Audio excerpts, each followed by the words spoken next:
What is going on YouTube? Welcome back to JD's Nerdverse. We're doing a prediction video today for Electabuzz, the electric Pokemon. It's a cool looking Pokemon, got some weird, cool looking feet. And it's also got some ball antenna things and looks like rabbit ears at the top.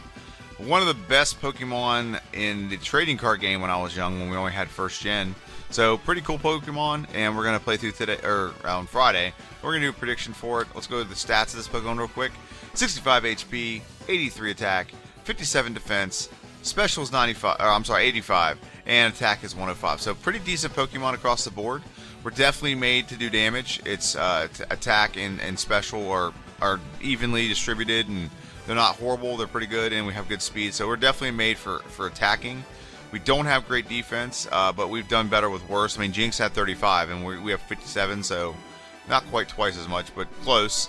A little bit better, and then HP's a decent amount. HP's not that important to me, but be able to attack fast and attack hard and be able to take a hit or two is pretty important. So this Pokemon looks like it can do that.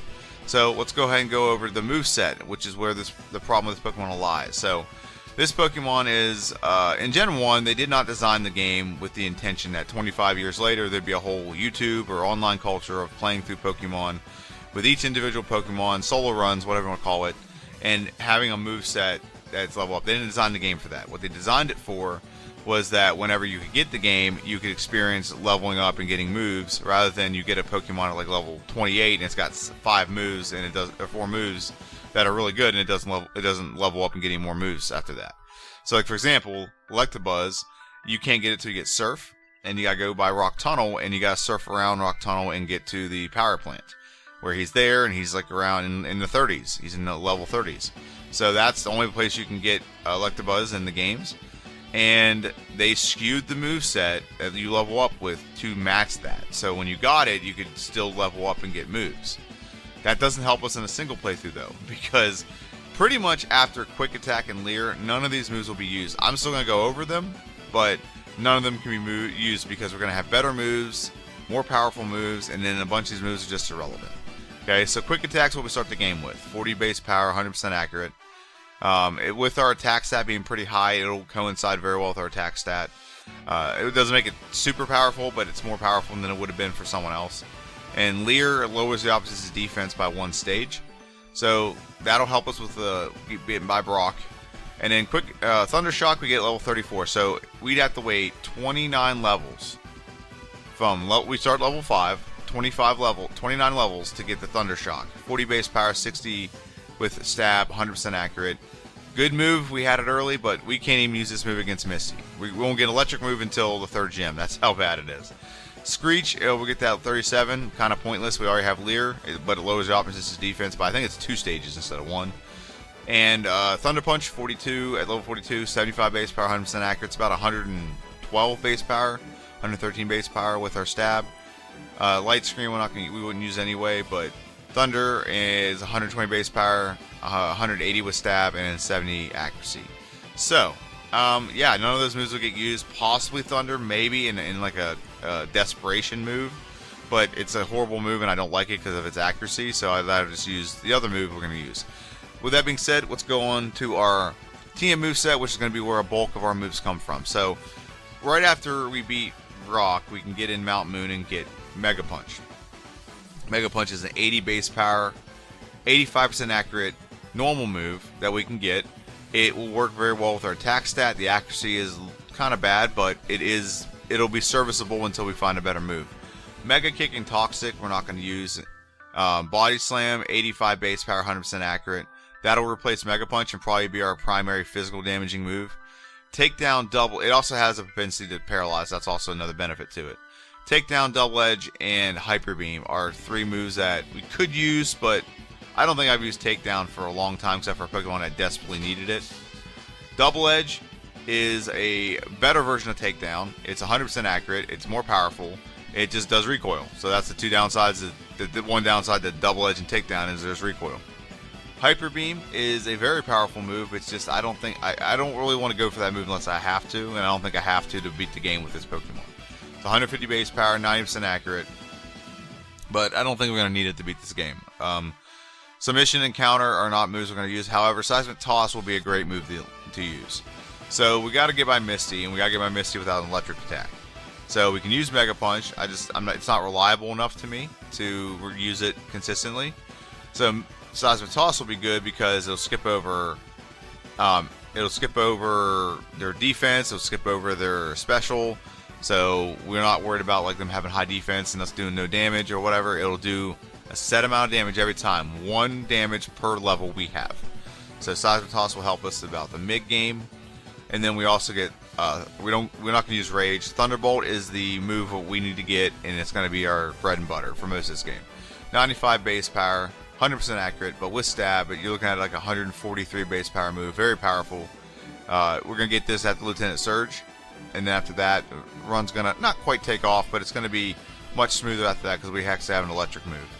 Thunder, we won't use. I already went over that, and Psychic is a good move. It's 90 base power, 100% accurate. We're not Psychic, so we don't get stab out of this. However, this will give us some good type coverage. So we have Psychic, Thunderbolt, Body Slam are 3 moves we're going to have for sure. And then going over the moves on the right side, not a lot of good stuff here, but Teleport, not going to use. Mimic will probably be our 4th move for late game, so that we can do the badge boost if we need to. Double Team's outlawed. Reflect, not going to use. Bide might be used for like 5 seconds. But I usually don't like. I'm not going to use Bide probably. But where Bide comes in handy is right before Mount Moon. There's a little patch of grass, and you can get either a Pidgey or a Spearow. I usually use Bide to use that because by then my 1 hit from my attacks usually will knock something out. So I use Bide to make sure I don't knock it out. Metronome, we're not going to use. Swift, not going to use. Skull Bash, Rest, Thunder Wave, Psy Wave, Substitute, Strength, and Flash are not going to be used in this playthrough. So our endgame moveset is looking like Body Slam, Thunderbolt, Psychic, and Mimic. So not a bad moveset at the end of the game. Might still have some struggles and some challenges, but all in all, still pretty good. Let's go on to the rules of this playthrough. So we can only use the primary Pokemon in battle, which is Electabuzz. Other Pokemon can be used for HMs or to catch Pokemon for HMs. We have a running clock with 3 exceptions. 1 is Lieutenant Surge's Gym. 2 is around Celadon City. We pause to buy and sell stuff and just make sure we're not rushing through some things and sell the wrong thing and potentially ruin a run and have to restart. And the third one is if we need to get a move from the Rocket Game Corner like Hyper Beam, we can pause the timer, sell some coins, and then start the timer up when we're done. No glitches or exploits allowed. The only one allowed is the badge boost because you can't help it, but the Missingo or Pokédoll glitch is not. And then no items in battle except for Ethers. Ethers, I've gotten loose on that because that's more or less about compensating for my negligence. Like if I'm just clicking through and I'm not paying attention, I'm in a battle, and if I don't use Ethers, I'm gonna get fainted. I'm gonna faint, and I don't think the Pokemon should be punished for my negligence. So, also while you're here, subscribe, please do, and like and comment all those things. Interact with it. It makes it so more people see the channel. It also I'm a one-man show. It's I do all the video editing, all the voiceover, the playthrough, everything. So liking, subscribing, all those things really shows me that you care. And also follow me on Twitter and Instagram. So let's go back to the first slide here. I think this Pokemon will only have like 1 or 2 real struggles in this game. And I don't think the struggle is going to be too bad because of our attack stats pretty high. But getting by Brock is going to be a struggle early because Brock is Rock type. We only have Quick Attack and Leer. So we're not going to do a lot of damage to him anyway. We're always going to go first. That's good. But we're just not going to do a lot of damage to him. So it depends on what level I need to get by. 15, 16, 17, what level is it needed? So that's going to be the challenge. But once we get by Brock, it's going to take off a little bit. We're going to get Mega Punch. We don't really come across any huge rock type. Actually, we do. After Nugget Bridge, we do. So those may be some challenges we have to overcome. But I think we'll do it. I think we'll have a powerful enough move to do it. And we also have to deal with Boomer, the hiker, in Rock Tunnel. But after that, we have Thunderbolt after that. Well, we have Thunderbolt before that. It's useless against Boomer, the hiker. We're gonna get Psychic after that, and we're gonna have a much better move. We're gonna still have Seismic Toss, so that'll be our way to work around that. But other than those couple things, I don't see a lot of struggles with this Pokemon. We're going to have a powerful move that we're going to be able to deal with a lot of different trainers. We're going to have a physical damaging move that's going to be able to deal with a lot of different trainers.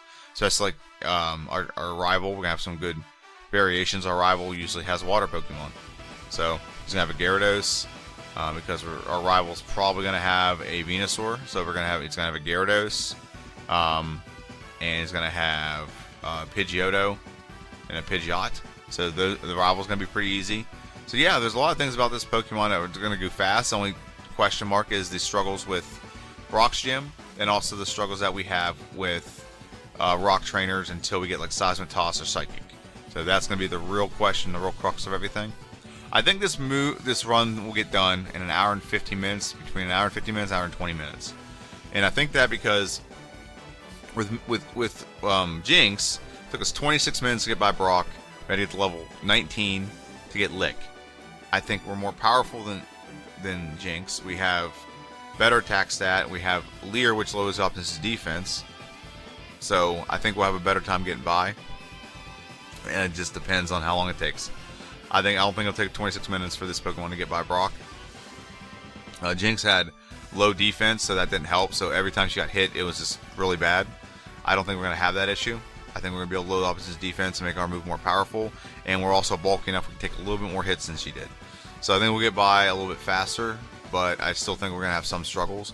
Whereas as soon as we got by Brock, Jinx had zero trouble. So had zero trouble whatsoever. So I think an hour and 15 minutes, hour and 20 minutes is realistic. I think if we can get it done in an hour and 10 minutes, between an hour and 10 and 15 minutes, that'd be great. Under an hour and 10 minutes would be, I think it's unlikely, but if it happens, it happens, and I'm not going to complain about it. So, yeah, that's my prediction for this Pokemon. Let me know what you think in the comment section down below. Don't forget to like, share, subscribe. This video will be airing on Friday, so I'll see you guys on Friday. It comes out at 8 a.m. So have a good one, and see ya.